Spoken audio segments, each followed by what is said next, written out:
turn him into storm form individually. Something I would not do. Double damage on LongDD. Getting his Yasha. Not that fast. I'm not that fast at all, but having decent farm. Ooh, YYF owning it actually. 139. Both Ferrari and LongDD at 111 apiece. Perfect balance between them. And you can see they've been sharing the lanes, not unlike Sentinel, because YYF's like the man of the team of LGD. Because, well, ZSMJ, come on, man. Where's your Blink Dagger? I mean, Earthshaker doesn't have a Blink Dagger. Fair enough. He's Earthshaker. I mean, don't expect that much out of him. His Blink Dagger is like a game-changing thing. But Puck, you have all the farming skills you need. You need that Blink. You need to get that Blink Dagger. And, well, now finally entering a little time of peace. This game has been pretty epic. And actually, there's been so many, like, you know, I wasn't really planning on doing a commentary this week. As I've said from my last video, I plan on just uploading my old commentaries on a weekly basis. And, you know, maybe just, you know, kind of cheat my way out of making new ones. But no, recently just so many epic commentaries came out from Chinese teams. Purely Chinese in-houses, kind of like these ROT or LGD vs City Hunter, or lots of eHome games, CHN, Dream, Nirvana China, epic games just pouring out of the tongue. And you know, I want to get some of that too. Kind of making ever since my kind of return, I've been making some pretty old games. And so yes, going to bring you guys this epic game. Hope you guys like it. Make more recommendations, and yeah, I'll definitely go after them. But this game, you know, LongDD, just have to give him the respect. Along with Ferrari, I mean, this team, I'm really glad I'm seeing this team again. City Hunter. Just a good team. Good players, solid old school players. You know, reminds me of teams like MYM.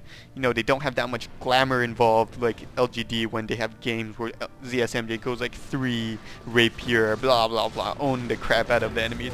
Not even of like as much glamour like DTS owning the Europe scene. But definitely solid and amusing play every time you look. I mean, look at this stuff. Oh, this is just amazing play. Veno getting so farmed, but he's never been really laning. He's at every team fight, and when he's not in team fights, you know, that's all he needs to do. Oh, but he's going to get caught this time over here, getting silenced, getting ulted by Pugna. That hurts a lot. VS going to be saving him with the swap, but swapping himself into Doom. Gem falling on the ground. And wow, insane burst damage from this Scourge Intel team, which, you know, we would expect, but taking that tower so fast as well. 30 minutes into the games, they still haven't lost it. They're still definitely in this. Oh, going in to save this tower. Tower does go down, though. Storm zipping out of the way, ultimate, or maybe for Lincoln's or Guinzu's. Guinzu's probably the better choice because he has the survivability he needs with the BKB, and Guinzu's is just a better all-around item.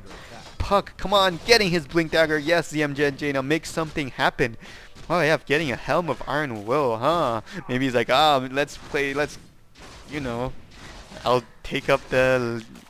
Maybe he's going to go for like a Helm of Dominator and say, yeah, I'll take the game from here, yeah? I got this, you guys. I've got this. But, oh no, never mind. Hood of Defiance going down. It's going to be more of a tank. So yeah, 2 hoods already. I'm pretty sure Chris Bug made it into a pipe already. And yes, he did. So, just crazy pushing items. Okay, so Mechanism and Pipe, probably the best pushing items you can have. Along with Arcane Ring or now Arcane Boots, because you know you got a walking fountain with your team. After team fights, everyone needs like regeneration, and you have it right there.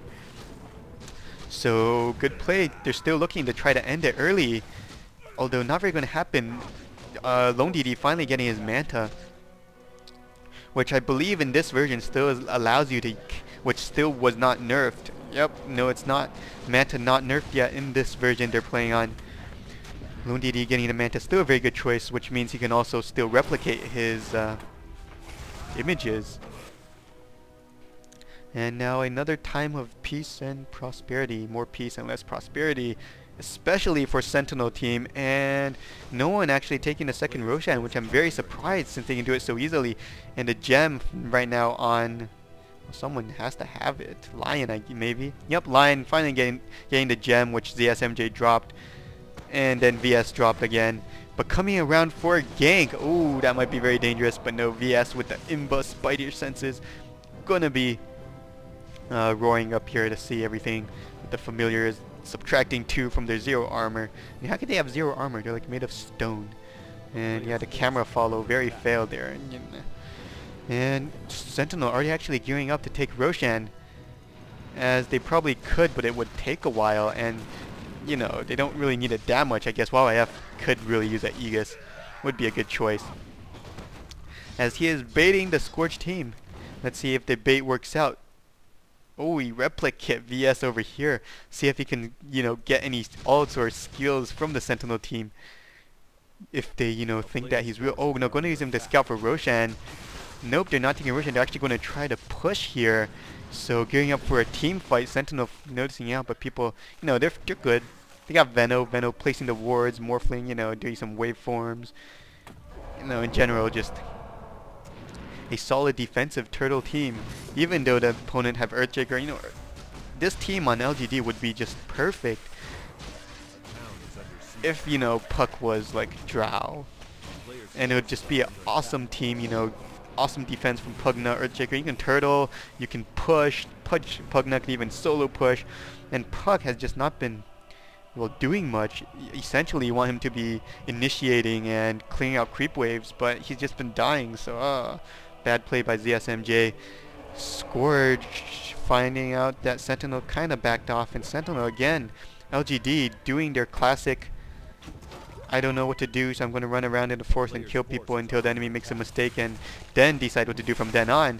Yup, their classic strategy. Even going to use familiars to kill wards, but no, wards are infinite, but familiar is not going to be so infinite. Still going to take him down though. Familiar is doing 10 damage only per hit. Pretty bad. Invisibility rune on Lion. Going to be interesting, but probably not going to be able to do anything too big because Witch Doctor has the gem. And so yes, a gem on both teams now, and yeah, now Chinese teams doing this more and more. So another mainstream type of play, getting that early gem, getting that early vision control over the whole map. Wards, like nowadays, these kind of wards are more valuable than the actual wards because those wards cost $200 or $100, 100 gold each. But you know, they're picked off so easily and they last 5 minutes, true, but you know, these are just so much better. They're expendable, and expendable is good. Same as familiars. That's why I think we see these heroes appearing more and more because of this gem play. This vision control style of play has just shut down lots of gank-oriented plays easily by just controlling the vision, controlling the map, and you just need a way to see what opponents are doing, which brings in heroes like Visage, Rexar, Veno, Lycan even. We've seen Lycan recently, very interesting. Morphling with Replica works too. Storm, which, you know, is just like a walking ward. So yes, definitely interesting new transition of playstyle into this sort of expendable ward era instead of using solid observer wards, even though they still buy a lot of those. I mean, if we look at the wards, 10 and 16, yes, lots of wards coming from both teams, but it's just not enough as they die way too fast. Scorch team going to finally get a chance to go for Roshan. Nope, probably not. Just going to scout in there as Sentinel is kind of like juking them. It's like we push here and then we disappear. So then if you're scored, you're like, ah, they're taking Roshan, charge, put a ward. Nope, they're not taking Roshan. What they're doing is team creeping. So yes, some crazy mind games going up. It's like, oh, we're going to make you think we're doing something, but in reality we're not doing anything. Oh, mindfuck. But no, going to be doing some crazy team fights. Oh, Oblivion or Pugna getting his ult staff, and YYF just doing phenomenally in this game. 4-1, 214 creep kills in 30 minutes. Chrisbug doing very well indeed. Earthshaker, I would say, doing pretty good. I mean, Earthshaker and Lion, you can't criticize them. Lion doesn't have his blink, but so what? He's been warding a lot, buying gems and dying. But ZSMJ, gotta, you know, criticize him a bit. What is he doing? Oh, blinking in for the ult, gonna be jumping Zippo. So VS going down before the team fight comes, and yes, that is going to be huge. One man down is always a bad position to be in, and it's times like this where Sentinel should initiate some sort of team fight. I mean, either take Roshan or push, because you're a man up now. And yes, that's exactly what they're doing. They're actually going to take Roshan, and without VS, Scourge has no way to get vision except for these wards. But you know, without VS, you can't swap people, you can't initiate properly. VS being the very nice initiator. And Roshan is actually going to go down, and Veno comes. But if Veno comes in and blasts his ult, and Storm comes in with the BKB, and if, you know, a nice Death Ward goes down from Witch Doctor, it can still be deadly. And yes, Scourge feeling the threat, going to kind of walk out of there. I mean, the wards are kind of stacking up a bit too much. And finally converging in. Oh, Pugna going to come up here, but going to get sheathed, I guess, by Storm. Storm getting his Quinsu's out. Ult going down. Puck's ult going down. I can't see anything in this forest. All I can see is Ultra Trigger blinking his ult, but hitting a BKB Storm. Storm on a killing spree, taking out Earthshaker, zipping away again, attacking Chris Bug. Pugna and Chris Bug so tanked though. Even burning LongDD can't do anything about it. Veno going down to Lion. And Puck, oh, Puck silencing Morphling. Can Morphling get out of there? Going to be swapping stats. Some more familiars on his back. Swapping down Lion to kill him. Double kill by Storm. Storm's BKB out now. Can he get out of there? Yes, he's going to get out of there. Pugna getting stunned, trying to cast his ult. He can, with 0 cooldown ult, so he can just cast again, decryptifying himself. Should again ult LongDD, yes, doing crazy damage, regenerating tons of EXP. Somehow VS still at full HP, and right now Chris Bug and Pugna are the only ones left. LongDD, oh man, Pugna could really much go down right now. Chris Bug going to try to get out of there, making his way out of there, and I guess Puck was a buyback, was going to try to come back for more. Will he try to go in and kill Morphling? Would not be that good of an idea. Oh, Sentinel. Oh, going for the Roshan. Blinking over Forda, trying to go for the kill. No, overestimating or underestimating Morphling's HP because he has like 119 strength. And going in for the epic Blink Orb Silence Feed. And blinking like 2 centimeters away. Not enough to get out of there. No idea what is wrong with the SMJ. I mean, it looks like a little bit of HP, but Morphling with 119 strength has lots of HP, and for some reason not even changing it back. Earthshaker blinks, fissuring and blinking away. Wow, talk about like being scared. Veno going to even be tanking Roshan.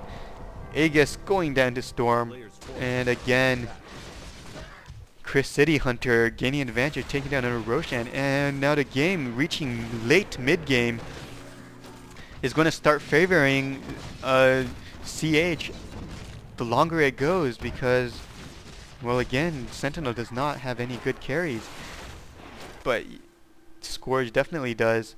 Burning getting his BKB and Manta, so 2 BKBs again, going to be, and even with Guinsu's on Storm Spirit, going to be very hard to deal with for Sentinel.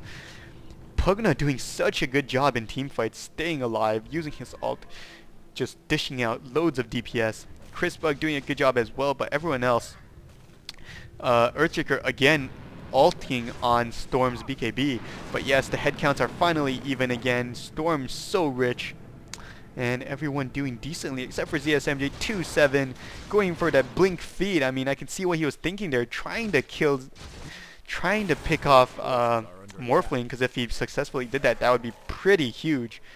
But just underestimating his HP. Oh, Earthshaker going to blink a Fisher, getting him before he managed to wait for him. And, oh wait, ult going down, going to keep him there as long as he can, and massive DPS coming from YYF again. Very smart choice, not even decryptifying directly, or decryptifying going straight into his ult for maximum output. And Earthshaker keeping him there perfectly long enough to take out Burning, and again, that is huge. Burning probably, I mean, not, oh man, LongDD, too used to seeing eHome play recently, like, you know, Morphling. What do you think of Morphling? Before you probably would say Morphling, well, a long time ago you go Morphling, oh hey, that's probably Loda, but no, it's usually Burning. But nope, in this game it's LongDD in his leading his awesome CH team against Chris Bugs. Ah, so sad. I just wish 09 was still here to lead this team. So much potential in YYF, in Chris Bug, that is just not getting used enough. VS getting caught again, and just, is that just too many skills? ZSMJ throwing his ult, everything just going out just to kill VS. But yes, they lost their initiator, and with Morphling with still 6 seconds, this creep wave will go down and they'll have a shot at this tower before Morphling comes over, because he has to regenerate mana and everything. A nice ward going down, another ward back there at a very safe location, always a good place for another wards. Familiars coming in, landing down just to be a, you know, annoying sight to see. And lots of Morphling coming down, go for the ward again, decryptify your ward. Yes, very nice play, you want to keep that up as long as possible, stunning the Scourge team, but the ward goes down, and again that is another signal for Storm for everyone to just dash in. Can Oblivion put down another nether ward?